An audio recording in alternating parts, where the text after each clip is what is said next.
في الجزائر، بينما تقوله السلطة، بينما يقوله الرئيس تبون وما تقوله التقارير الدولية.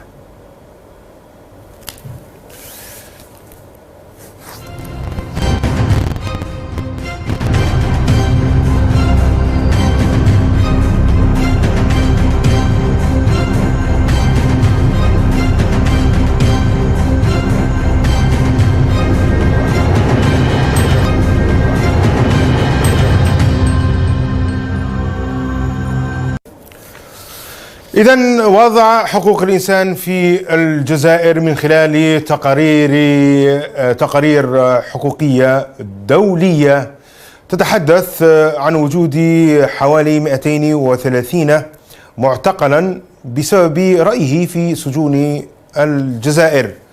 منظمة العفو الدولية تتحدث في تقرير لها صدر يوم 22 من فبراير عن مجتمع جزائري يعيش وراء القضبان، وتتهم السلطات الجزائرية باستهداف الناشطين والإعلاميين والسياسيين المعارضين لنظام الحكم والمرتبطين بالحراك. نفس الاتهام ذهبت إليه منظمة شعاع للدفاع عن حقوق الإنسان، والتي اتهمت أيضا السلطات الجزائرية باستهداف الناشطين وأيضا السياسيين والإعلاميين وأصحاب الرأي المرتبطين خاصة بنشاطات الحراك الشعبي.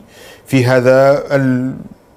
هذا الخضم تخرج السلطات الجزائرية ويصر تبون بأنه لا يوجد هناك معتقلون للرأي في الجزائر. ما حقيقة هذه القصة؟ لنبدأ هذا الحوار في ساعتنا أو ساعة ونصف هذه الحلقة الأسبوعية من برنامج في العمق بكل محاورها الحقوقية الإعلامية والسياسية وأيضا الوضع الدبلوماسي للجزائر. أسعد باستضافة الأستاذ سفيان شويتر المحامي والخبير في القانون الدولي معي عبر خدمة سكايب من مونريال بكندا.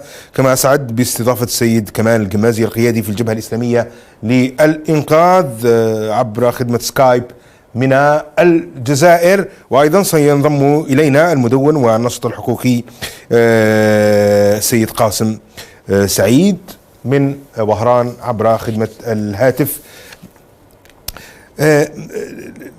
أبدأ معك أستاذ سفيان شويتر، ولفت انتباهنا في هذا البرنامج وكنا قد تحدثنا عليه في حلقة كاملة في برنامج في العمق هذا البيان من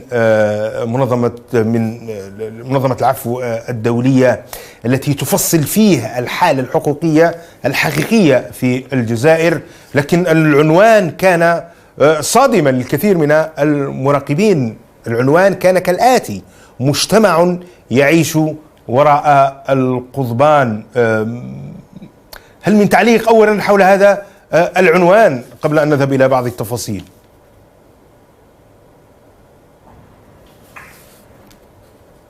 نعم أستاذ سفيان.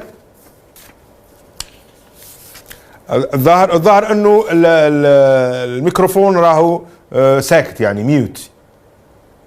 أستاذ سفيان يبدو أن الأمر أفضل الآن. نعم تسمعني؟ نعم أسمعك الآن. أوكي جيد.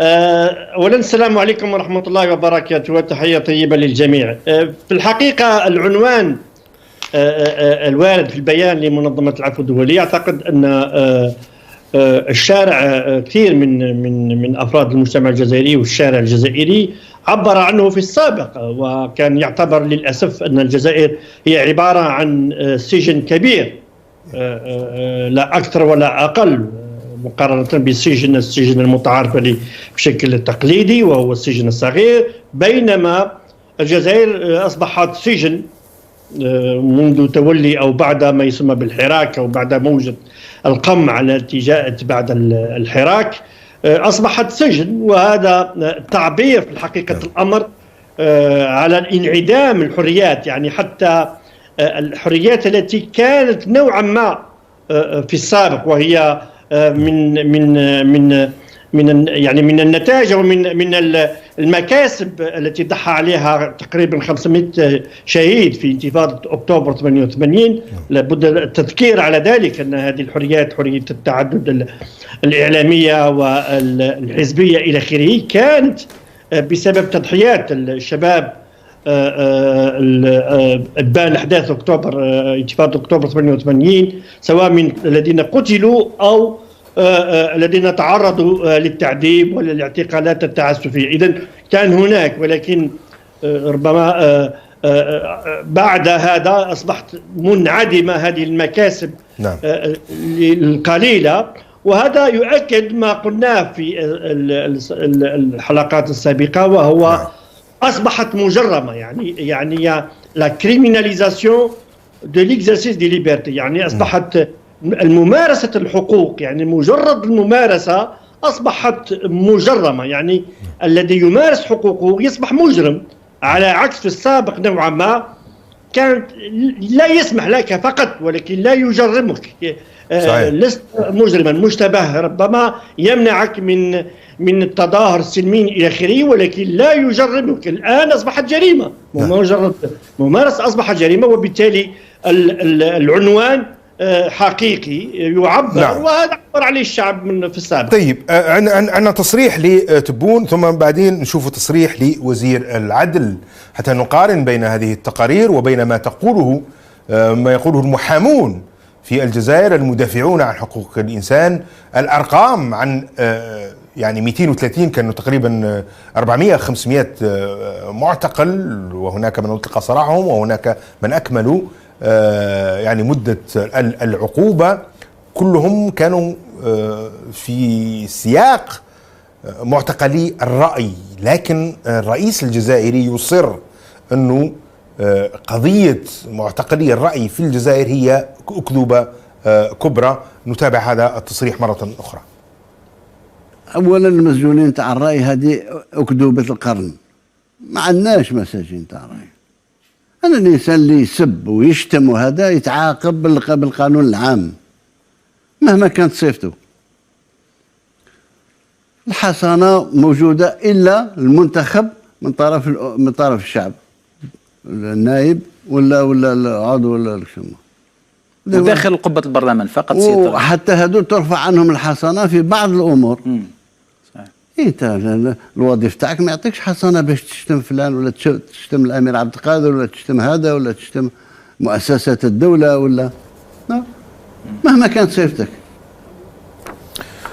سيد كمال قمازي، كيف نفهم يعني هذا الكلام لتبون والذي يردده دائما، تردده السلطة دائما، وبين حقيقة الواقع المعاش في الجزائر فيما يخص انتهاكات حقوق الإنسان والتضييق على إبداء الرأي؟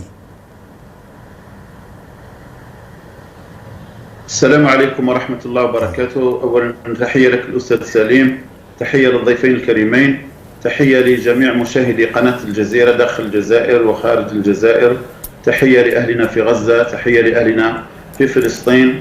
نسأل الله تبارك وتعالى أن يرفع عنهم البلاء والضر والحرب والكرب، وأن يعيد رمضان علينا وعلى الأمة الإسلامية وجميع المسلمين بالخير والعافية إن شاء الله. طبعا الموضوع يعني الكلام عن الحريات في الجزائر هو موضوع ذو شجون، وهو في الحقيقة يعني كإجابة على سؤالك، يعني هو في الحقيقة أن النظام يرى لحرية التعبير، ينظر لها بنظرة أمنية، كما قال عبد الحميد مهري عليه رحمة الله في يوم من الأيام، لما الشيخ علي بالحاج يعني كان كتب رسالة وكتب يعني تأليف يعني معين، فعاقبه النظام في ذلك الوقت يعني في التسعينيات، فقال هذه رسالة سياسية قرأت قراءة أمنية. فإذا كان الإنسان الذي يبدي رأي مخالف ويعطي فكرة مخالفة لوجهة نظر النظام أو لتصور النظام أو لمسار النظام، فيعتبر ذلك شتم أو سب كما كان يقول يعني تبون يعني في الفيديو. فهذا في الحقيقة يعني هذه النظرة الأمنية أو النظرة السلطوية أو النظرة الأبوية يعني التي تجعل الجميع يمكن أن يخالف الرأي الرسمي للنظام، يعني حتى لا أقول للدولة. في الحقيقة يعني هذا لا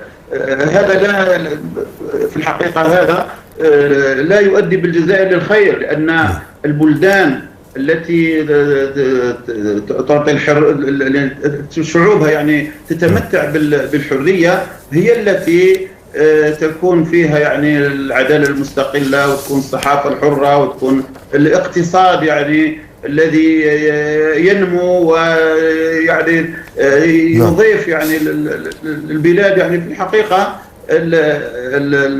الأنظمة الشمولية أو الأنظمة ذات الحزب الواحد، ولو الآن نحن في تعددية شكلية، ولكن لازلنا في عقلية الحزب الواحد. وفي الحقيقة الذين يسيرون في النظام الآن كلهم يعني عاشوا في عهد الحزب الواحد. صحيح. والتضحيات التضحيات كما تفضل الأستاذ الشويطر، يعني سواء تضحيات أو حتى الاستقلال، يعني الذين ضحوا، الشهداء الذين قدموا أرواحهم حتى تستقل الجزائر، كان الثمن غالي، أكثر من 1.5 مليون من الشهداء حتى يعيش الجزائريون أحرارا وحتى يعبروا بكل حرية. وهذه الحرية يعني من المواد البصر يعني التي من المفروض أن يتمتع بها الجزائريون، ولكن هذا الأمر غير موجود يعني في الواقع وغير موجود في الحياة اليومية. نعم. مشاهدينا الأعزاء، نواصل في استماع طبعا لما تقوله السلطة، وهذا وزير العدل يعني حول المتابعات القضائية ماذا قال؟ أسئلة أخرى طرحت في العديد من المرات تتعلق بمتابعة النشطاء والصحفيين وأصحاب الرأي.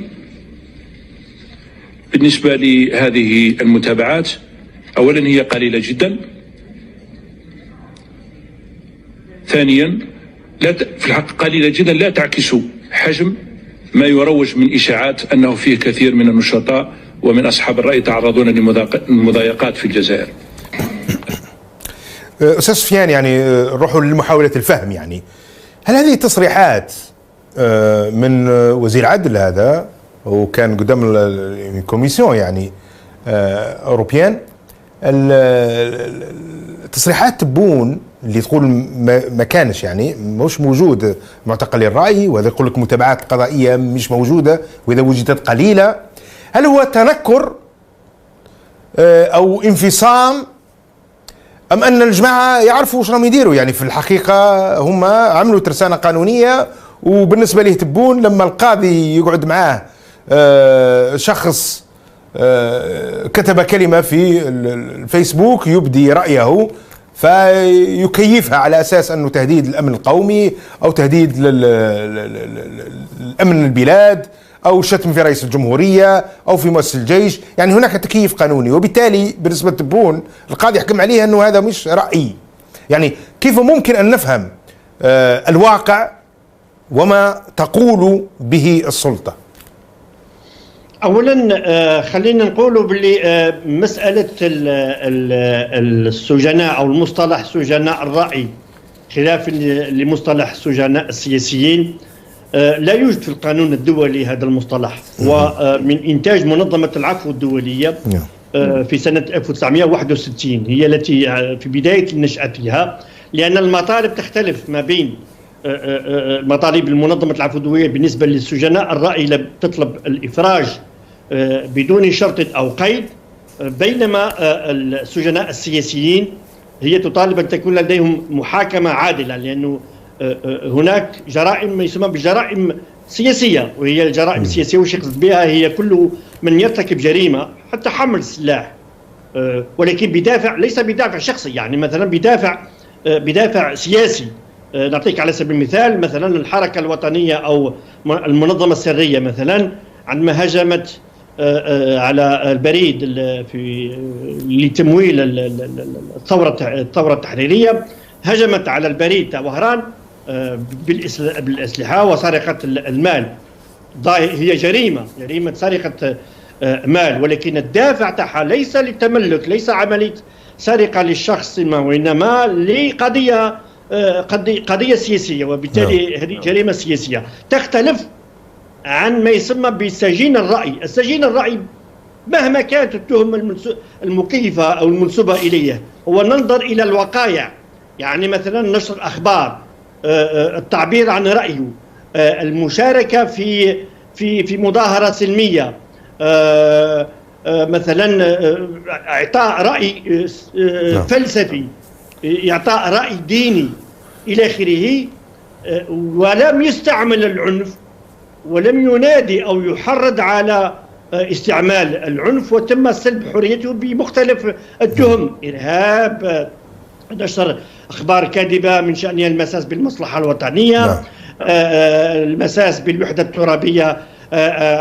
الوطنية. هذا سجين رأي، هذا لم يرتكب جريمة حتى ولو كانت التهم للنظم الشمولية والقمعية تضع هذه القوانين بشكل وهي مخالفة لأحكام الدستور، لمبدأ مشروعية الجريمة والعقوبة، ومخالفة للقانون الدولي الذي يشترط أن تكون صياغة النص تكون دقيقة وواضحة، بحيث أن الإنسان يعرف مسبقا أن هذا التصرف مجرم من قبل المشرع، وبالتالي من يقوم به يتعرض للمساءلة الجزائية إلى آخره. أما مثلا صياغة بعض المواد، مثلا المادة 79 متعلقة بالمساس بالوحدة الترابية اللي هي الأصل تاعها كان في القانون القديم الفرنسي التي وضعت من قبل المستعمر الفرنسي لمحاربة إبان الثورة، إبان الحرب التحريرية، على أساس أن الجزائر كانت آنذاك جزء لا يتجزأ من سيتان ديبارتمون فرنسي، جزء لا يتجزأ من فرنسا، وبالتالي من يريد أن تستقل الجزائر فهو مساس بالوحدة الترابية الجزائر. وهذا يؤكد على أن النظام يستعمل الترسانة حتى الاستعمارية ضد إلى آخره. وما يقوله التبون هو يثبت في الحقيقة الأمر لا يتحكم في الملف ولا يعرف الملف، لأن كل هذا 200 وما سبقهم 230 حاليا وما سبقهم التهم ليست تهم الشتم والتجريح، هي نشر الأخبار الكاذبة، الإرهاب، قضايا متعلقة تلفيق قضية الإرهاب، قبول أموال من الخارج من أجل الدعاية ضد المصلحة الوطنية. هناك مجموعة من التهم، ولا توجد هناك وقائع متعلقة بتجريح إلا في قضايا متعلقة بإهانة رئيس الجمهورية. يعني هل القاضي الآن يعني هو حر، أم أنه موجه الآن لتكييف هذه القضايا بما يخدم ما تريده السلطة يعني في النهاية؟ نظريا قاضي الحكم، القاضي نظريا هو حر، هو من واجبه أن يرى أن هذه الوقائع لا تشكل هذه الجريمة، وإنها هي مجرد ممارسة الحقوق الدستورية المكفلة بالدستور، لا أكثر ولا أقل. لكن ليس لدينا للأسف قضاة لديهم الشجاعة الكاملة ولديهم يعني العزيمة على حماية الحقوق والحريات الأساسية. وأنا أكرر دائما، ولا قبل الحراك يعني دائما أكررها، وسأكررها اليوم كذلك على في المغاربية، أن النظام القضائي يا جماعة هو مرتبط ارتباطا وثيق بطبيعة النظام السياسي. من المستحيل يكون عندك نظام بهذا الشكل، نظام سياسي بهذا الشكل حسب القواعد الدستورية حاليا، بغض النظر التوصيف السياسي. خلينا نبقى محايدين في القانون، يعني بوفق الحيث أن يكون لديك قضاء مستقل مستحيل يعني هناك استحالة. هذه من جهة، وربما سنتكلم عن الإعلام، ولن يكون لديك إعلام مستقل وحر بدون قضاء مستقل. الإعلام يمشي مع القضاء، يعني لا في الدول التي يكون فيها الإعلام حر ومستقل، لأنه وجود قضاء مستقل وحر، لأن طبيعة النظام السياسي يكفل وجود هذا النظام الذي يكرس من بين المبادئ هو الحقيقي، هي الفصل ما بين السلطات، وهو أن القاضي نفسه في التكوين وثقافته، يعني لأن كان مسألة ثقافية سليمة. صحيح.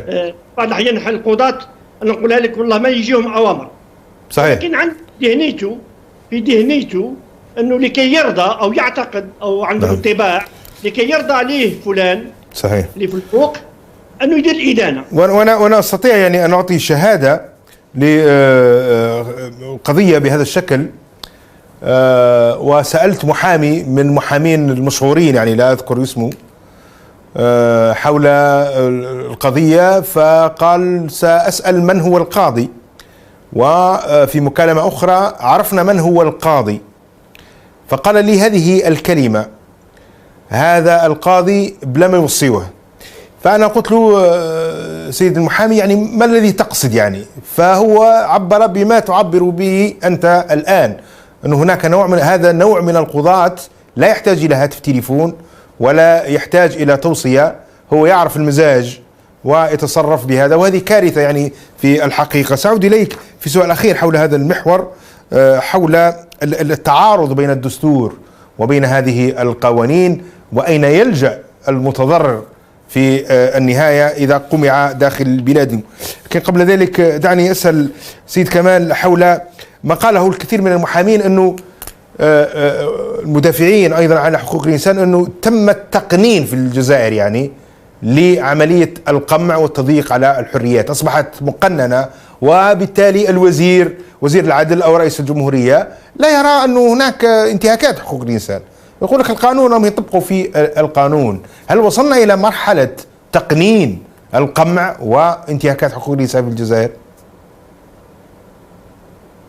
أكيد، لأنه في الجزائر الوضع الآن هو جاء بعد الحراك، يعني بعد الحراك، لأن النظام في ذلك الوقت كان يريد أن يمرر بوتفليقة، وكانت كما تعرف يعني الفلافوفون والكادر وكذا، كان هناك إجماع في أوساط النظام على أن تكون عهدة خامسة لبوتفليقة. فلما خرج الشباب الذي كان رافض وغالبية الشعب الجزائري يعني التي رفضت يعني الإهانة كيف يكون للجزائر رئيس مقعد لا يتكلم ولا يتحرك وكذا، النظام طبعا في البداية كان مع الخامسة، وسمى الرافضين والغاضبين والطائرين سماهم بالمغرر بهم كما هو معلوم. ولكن بعد استمرت وتوالت الجمعات سطى النظام على جهد الشباب وجهد الحراكيين، وانقلبت الأمور. يعني النظام استمر في السيناريو الذي كان يعني الذي به يستمر يعني استمرارية النظام، ولو يسميه جزائر جديدة أو تغيير أو النظام القديم يعني تاع بوتفليقة. والحراكيون دفعوا الثمن، منهم الذين هم في السجون الآن، ومنهم المتابعون متابعة القضائية، هم رافضون للعهدة الخامسة لبوتفليقة وكان المطالبين يعني بالتغيير الشامل والتغيير الكلي، وأن تكون الجزائر حقيقة لماذا سيد كمال لماذا استهداف يعني كل المراقبين خلاص يعني كل التقارير واضحة الآن، واللي راهي المئات من التقارير سواء في الجزائر أو خارج الجزائر، يعني لماذا استهداف المشاركين في الحراك الشعبي؟ لماذا استهداف الرموز التي كانت بارزة في الحراك الشعبي من شخصيات سياسية وشخصيات حقوقية وأيضا شخصيات عامة برزت في الحراك ويتم التضييق عليها لحد الآن؟ لماذا هم بالذات؟ هو طبعا هذا رفض للتغيير. نعم يعني الوجه الآخر يعني من الصورة الذين كانوا مع بوتفليقة ومع العهدة الخامسة هم الذين الآن راهم في البرلمان وراهم في الوزارات وراهم في المناصب وراهم كذا، وتستمر بهم يستمر بالعكس يعني كوفئوا على يعني بقائهم مع النظام واستمرارهم مع النظام. وأنا أشبه هذا الوضع بما وقع في التسعينيات، يعني الذين شاركوا في الانتخابات وفازوا اعتقلوا وذهبوا إلى المعتقلات والسجون ولا زالوا في السجون، يعني السجناء التسعينيات إلى اليوم، ودفعوا الثمن. أما الذين كانوا مع الانقلاب فيعني في ذلك الوقت نعم كانت هناك ترسانة. أنا أرى التاريخ يعيد نفسه، يعني ترسانة قانونية وترسانة من الإجراءات التي تكمم الأفواه وتخوف الجزائريين وما إلى ذلك. ونفس الشيء الآن، يعني لما نرى أكثر من 230 سجين من سجناء الرأي والسجناء السياسيين، وهذه الصور وهذه الوجوه التي تبثونها، يعني هؤلاء لم يسرقوا ولم ما تعداوش، يعني وهذا الإطارات ونخبة الجبهة الإسلامية للإنقاذ الذي والكثير منهم دكاترة وأساتذة في الجامعات ومنتخبين، نفس الشيء الذي وقع في التسعينيات، يعني نفس يعني وكأنك تقول أنه مثلما النظام في السابق يعني قال أنه بعد الانتخابات هذه لن نسمح بانتخابات حرة أخرى. الآن وكانوا يقول لن نسمح بحراك شعبي آخر، وبالتالي هو بالترغيب والترهيب يستهدف نشطاء الحراك. هل هذا ما تقصده يعني؟ أكيد. وإحنا شفنا حتى يعني قبل 22 فبراير الماضي كيف كان يعني ذلك توجه سخيفة كما يقال، يعني والاعتقالات وتضييقات، وكان تخوف من أن يكون هناك حراك آخر في 22 فبراير. ففي الحقيقة يعني هذه السياسة منتهجة، وهذه القوانين يعني التي تكمم الأفواه، والتي يعني تشوف كثير من الناس يعني تخاف تتكلم وتخاف تكتب وتخاف تعبر وتخاف كذا، لأن لما يرى المتابعات. وفي الحقيقة هذه يعني هذه التجربة كانت في التسعينيات وفشلت بالعكس، يعني تأخرت الجزائر لسنوات عديدة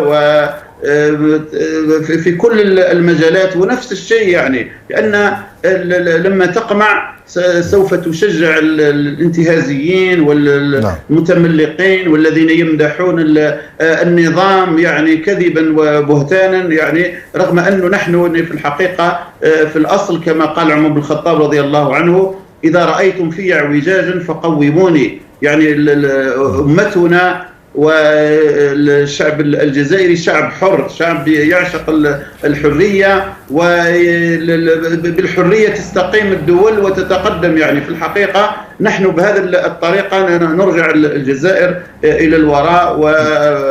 جميل. يعني ونشوف الوضع الآن، نشوف رمضان على الأبواب، وكم من عائلة عندها مساجين يعني صحيح في السجون، يعني من أجل كلمة أو من أجل تعبير أو من أجل يعني مجرد وجهة نظر تخالف النظام. ونحن الذين نطالب يعني أن يكون رمضان تاع خير في غزة، ورمضان تاع خير في ليبيا وفي المالي وفي النيجر، فكيف يعني في الجزائر نرضى لأنفسنا بهذه الحالة؟ ففي الحقيقة لابد من إعادة النظر في هذا التوجه. نعم، سأعود إليك سيد كمال. أستاذ سفيان، سؤالي الأخير في هذا المحور حول ما قاله الكثير من المحامين، وتعرف أنه في قناة المغاربية نتطرق لهذا الموضوع الحقوقي، قضية الانتهاكات باستمرار، والقناة الجزائرية الوحيدة التي تتطرق لانتهاكات حقوق الإنسان في الجزائر هي قناة المغاربية، يعني بدون أي مزايدة. الكل يقولون أن هناك تعارض كبير بين القوانين وبين مواد صريحة في الدستور في هذه القضية. تعليق أولي حول هذه. لكن السؤال، عندما يظلم جزائري أو مجموعة من الجزائريين من طرف القضاء الجزائري بتهم واستعمال لمواد هي متعارضة مع الدستور، إلى أين يذهب؟ بالنسبة للحقيقة هناك ما يسمى بمفهوم التقاضي الاستراتيجي، يعني أن الإنسان عندما يكون محل متابعة مسلوب الحرية المهم عليه أن يستنفذ وسائل الإنصاف الداخلية. يعني أن يطعن في القرارات الإدانة التي إن كانت هناك قرارات إدانة أو بحبسه إلى آخره، مع إثارة الخروقات الذي تعرض من حقه في الدفاع، حقه في المعاملة الإنسانية إذا كان تعرض للمعاملات اللا إنسانية إلى آخره. وبعد استنفاد الوسائل، أعتقد هذا هو المفهوم التقاضي الاستراتيجي، إذا تم القضاء الوطني استجاب إلى ذلك فالحمد لله، صححنا الخطأ. هناك مؤسسات وطنية صححت هذا الخطأ، وهذا شيء إيجابي والكل يفرح به، لأنه هناك سابقة وطنية لتصحيح إلى آخره. إذا كان القضاء نفسه لا يريد التحمل مسؤوليته، بل أصبح هو كذلك آلة من آلات القمع، وبالتالي توفرت هذه الشروط لاستنفاذ وسائل الإنصاف الداخلية وتمت إثارة هذه الخروقات، اللجوء إلى المؤسسات الدولية. أنا نعطيك مثلا، تكلمت لي فقط على سجناء الرأي. شوف قرار أخير نشر الأمم المتحدة في قضية شقيق محمد العربي زيتوت وعبد الرحمن زيتوت. هناك عدة لموتيف، عدة أسباب. الفريق العامل حول الاحتجاج التعسفي لمجلس حقوق الإنسان اعتبر أن الاعتقال تاعو وسجنه تعسفيا وانتهاك للحياة. في الفقرة 66 شوف يعني وين وصلت الأمور، وهذا مانيش أنا ما تكلمتش عن الموضوع أصلا. هذا الموضوع هذا فريق مختص من خبراء في حتى من بين أعضاء قاضي سابق في المحكمة الأوروبية لحقوق الإنسان. واش يقول؟ يقول لو جروب سالوي بالفرنسية وترجمه نحاول نترجمه بالعربية للجميع.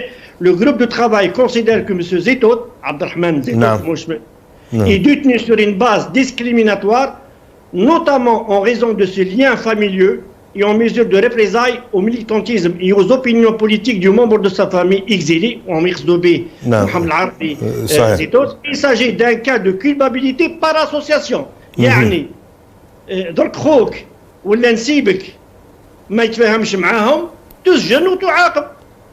يعني هذا ألا يضعني تحت طائلة القانون بأني أنا التجأت إلى جهات قضائية أو يعني جهات أجنبية؟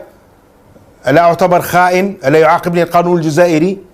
لا الجزائر مثلا في العهد عندما صادقت على العهد الدولي الخاص بالحقوق المدنية والسياسية، صادقت على البروتوكول الاختياري الذي بمقتضاه يجوز للأفراد بعد استنفاذ وسائل الإنصاف الداخلية أنه يلجوا إلى اللجنة المعنية بحقوق الإنسان.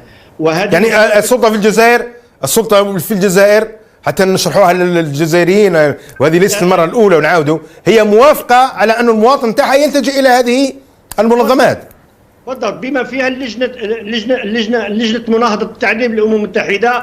الجزائر وافقت في سنة 1989 وافقت على أن هذه اللجنة تتلقى شكاوى للأفراد إذا انتهكت حقوقهم في الاتفاقية المناهضة التعذيب، وهي منشورة في الجريدة الرسمية في العدد 11 لسنة 1997.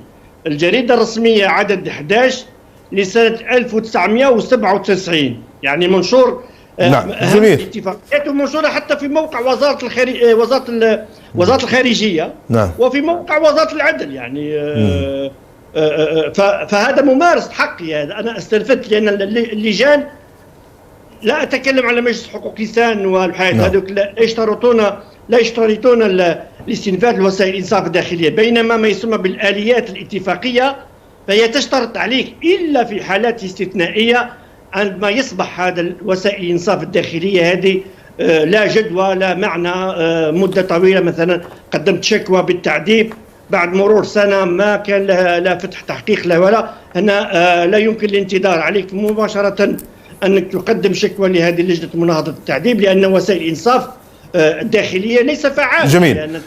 جميل أنا أشكرك على هذا توضيح مهم جدا، لأنه الكثير من الأسئلة حول هذا الموضوع والكثير من المغالطات يستعملها الإعلام الجزائري والامتدادات السياسية أيضا لهذا النظام لتغليط الرأي العام حول أشخاص يلتجئوا إلى الهيئات الدولية عندما يستنفذوا كل الوسائل الداخلية للإنصاف يعني. ومهم أنه يعلم يعني المشاهد الجزائري أنه الجزائر كدولة موافقة على هذا المبدأ كما شرح لنا الأستاذ سفيان شويطر. غير الموضوع الحقوقي هناك ملف ثقيل يعني. هناك أخبار خلال هذا الأسبوع، نحن نتحدث عن حصيلة هذا الأسبوع في الجزائر حول الواقع الإعلامي، وسنتطرق إلى هذا الواقع الإعلامي من خلال خبر يعني مر مرور الكرام بالنسبة للإعلام الجزائري سواء الخاص والعمومي، ولا أحد أراد أن يتعمق في هذا الخبر، لكن في قناة المغاربية عملت له حصة في العمق خلال هذا الأسبوع، ونحاول أن نشرك ضيوفنا اليوم في هذا النقاش. تغيير على رأس المديرية للنشر والإشهار في الجزائر، هذه المؤسسة التي تسمى لاناب في الجزائر. ومر الخبر لنشرح مرة أخرى ما هي هذه المؤسسة وما علاقتها بالمشهد الإعلامي في الجزائر. نتابع الإعلان، نتابع إعلان الخبر كما جاء في التلفزيون الرسمي الجزائري. بتوجيهات من السيد رئيس الجمهورية، عين اليوم وزير الاتصال محمد العقاب مسعود الغم رئيسا مديرا عاما للمؤسسة الوطنية للاتصال والنشر والإشهار خلفا لسهام درارجة. مراسم التعيين جرت خلال الجمعية العامة للمؤسسة في دورة استثنائية بحضور أعضاء مجلس إدارة المؤسسة.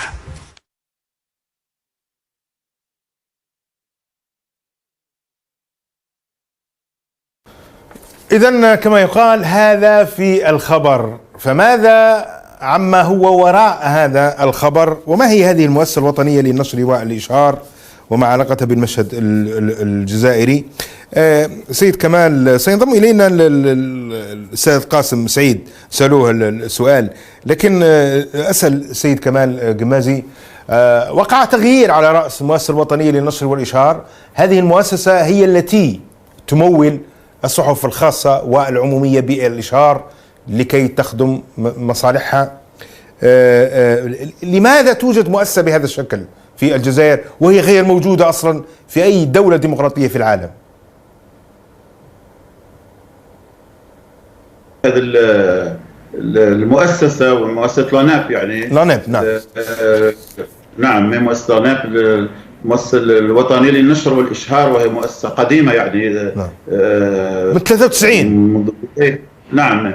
فهذا التغيير كما قلت يعني الأستاذ سليم قد يظهر أنه خبر عادي مرور الكرام يعني نحاول درارجة وجابوا هذا اللي جابوه مدير جديد يعني، ولكن وانت كرجل إعلام راك تعرف يعني قيمة لاناب هي وسيلة من وسائل الترغيب والترهيب يعني الذي يمشي في خط النظام، تكون عنده جريدة مغمورة يعني غير مقروءة لا تباع، ولكن يعطى صفحات كثيرة يعني من الإشهار. أما المغضوب عليهم الذين يعارضون والذين لا يصلون في الخط لا أقول يعطى صفحة وربما أقل من صفحة أو لا يعطى أصلا يعني، فهو يحاول يعني يشوف من عند الخواص ولا من عند المحامين الموثقين أو هكذا يعني لقط يعني وهذه كثير. حتى السياسيين أنا أذكر